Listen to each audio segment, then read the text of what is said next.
Okay, welcome to part 6, I think we're at now, of the Corvette build.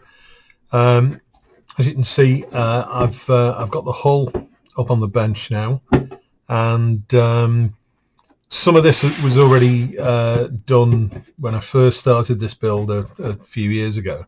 But yesterday or last night I installed the rear deck and this part of the superstructure, and it was a bit of a struggle to get it in because I don't know if you can see there's a couple of small bulkheads there with doors in, and so they caused a bit of a fit problem.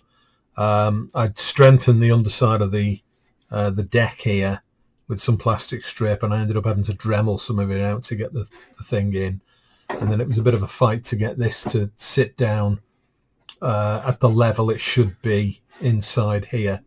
And I had to use a combination of there was Tamiya cement, there was a bit of super glue to tack it in place, but eventually I've managed to get it to fit. Also the fit here at this joint here, I had to remove about another 1.5 mil, I think it was, to get this to butt up against this deck. But having said that, it does actually fit together quite well now, and so all these decks get these pieces of brass attached to the top of them, and these are going to get glued down, and obviously there's another piece that goes on here, which I'll show you in a minute. I think I mentioned before that these had been they'd had the rivets punched out on the back. This is the back side, and the circles on the back which you punch through with a punch, and it gives you the raised rivets on the outside. And I discovered while I was sort of going through these other pieces that I'd actually completely forgotten to do it on the gun shield that I made the other day, and there was actually the circles on the inside to punch through, and I just completely missed that and just soldered the thing together. So but I can live with it. It's not the end of the world. So the original plan, as I mentioned earlier, was that I was thinking of using some kind of contact adhesive to bond these to the plastic, but I did do a little test run on some sheet styrene and just a bit of an offcut of brass, and you can't get it thin enough, really, the contact adhesive, because you could put a layer on each sort of mating surface. You can't get it thin enough, and it ends up looking a bit like I've used double-sided tape or something in it, and it raises it up off the surface. So I'm going to go back to using the super glue, but the usual super glue that I use is this stuff, this Loctite Precision, which is the very thin watery stuff, which is great for small parts, but I think I'm going to have to switch to the gel type to fit this down, because I just need that little tiny bit of time to be able to wiggle it about to get it into the right position, and then obviously maybe tape it down or something and hold it in position until the glue goes off.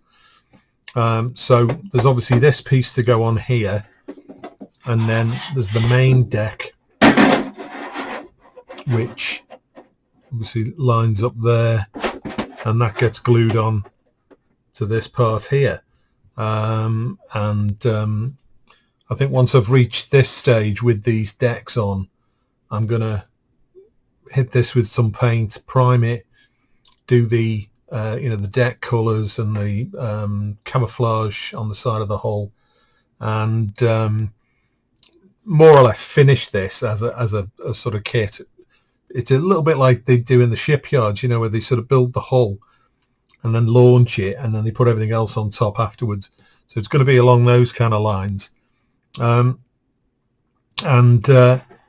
It's I think once I've got all this main structure done and it's painted, everything else as I build it will be able to add it to it individually, and hopefully it'll speed up the build process a little bit. So there are other pieces to go on this this rear hull. There's these pieces here which fit in there. These are the deck where the depth charge pieces fit. You see it needs to go a bit further over there, like so. But I've checked these out and they are a perfect fit once you get them in place.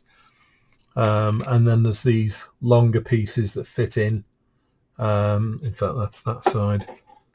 These fit in either side like that, up against the side, and turn it that way. I might stay in position. There you go. And these have all the various equipment mounted on.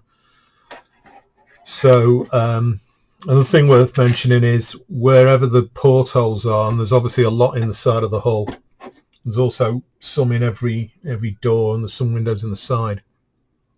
The kit provides some thin clear, like an acetate to go in them.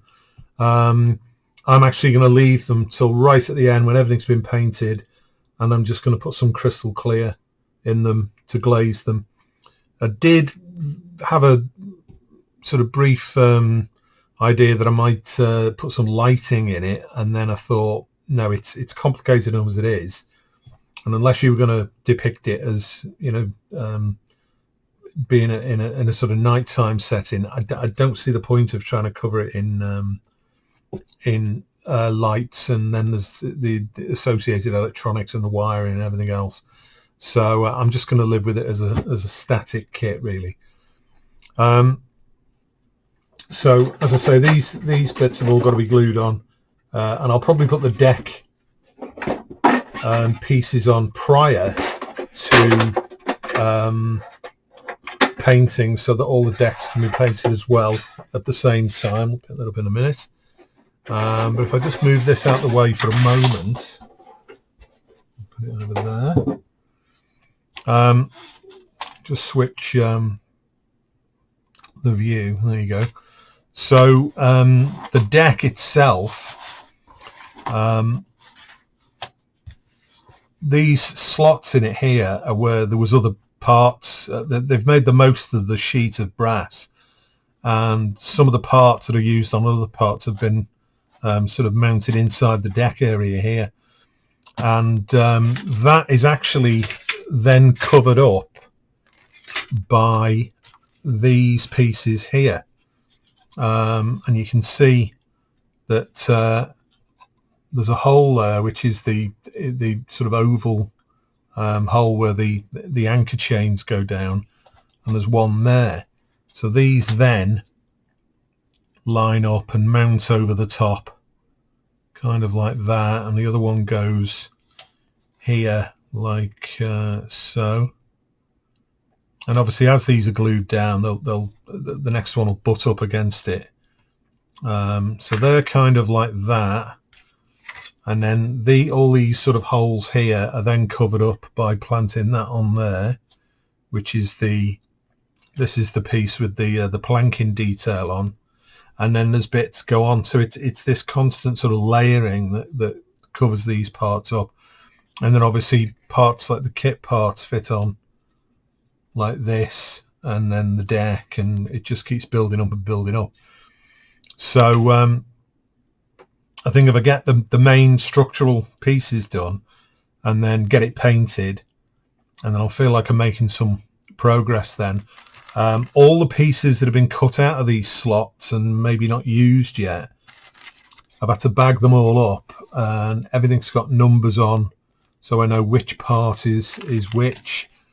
Some of them I've written the part numbers on the back. There's lots and lots of tiny little bits knocking about. You can see some of these. See if that'll close in on that. You can see the rivet detail on some of those parts. So there's lots and lots of tiny individual parts, and there's also all this white metal, and this is just from the deck set. So there's vents, there's hatches, there's various sort of struts and arms and things like that. There's a whole section here, which these wheels are all the parts for the winch mechanism. You know, the windlass at the front where the anchor chains go. One thing that is interesting actually is I mentioned in another video that the parts you get with the Revell kit, the platinum set, you know, you get some photo etch and some decks, and I mentioned that it was done by Pontos, which it turns out it was, and the brass parts are missing. Now, it's so long ago since I started this, I must have taken them out and put them in with the other parts here, so I came across them. So I did actually get the brass parts with it. And some of these mast parts I might actually use to replace some of the white metal parts from the GLS kit, because these are actually stronger because they're made out of brass, less likely to bend. And there's also a very nice, there's some turned barrels. And if I bring that up to show you there, see the end of that barrel there. This is for the, I think it's a 2-pounder that's in the bandstand on the rear deck, like an anti-aircraft gun. Really, really nice turning. So I'll use that in place of the white metal one that GLS give you, and that'll really look the part.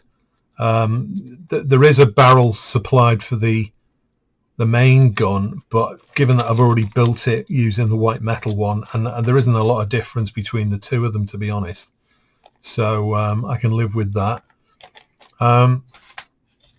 So hopefully this will now start to come together. That said, you know, if you look at all these parts here, this is just the deck set, and there are hundreds and hundreds of parts, hatches and various bits and pieces, cable reels, ladders, stairs, all got to be put together and then obviously attached. Now, some of these hatches may well be put on, for instance, these ones here. Let's see if I can get that into focus. There you go. These hatches, some of these will be added prior to painting the deck. So there'll be a few bits go on before the deck goes together, and then the rest of it's going to be added afterwards. But you know, this, as I say, that this is, there's got to be maybe 200 or 300 parts here, and that's just for the deck. And then you move into the other sections, which I haven't even tackled yet, and there's multiple parts. So it's it is a challenge, but as you go on, you start to sort of get used to the way the materials work, and gradually you sort of develop your own little techniques for, you know, putting things together. And also there's a lot of repetition in this, so you know, it's maybe you're making 10 of the same thing, so you get a little production line set up, and once you're working on it, all of a sudden you've got these 10 things built. And also a lot of these parts are basically added on to the kit parts.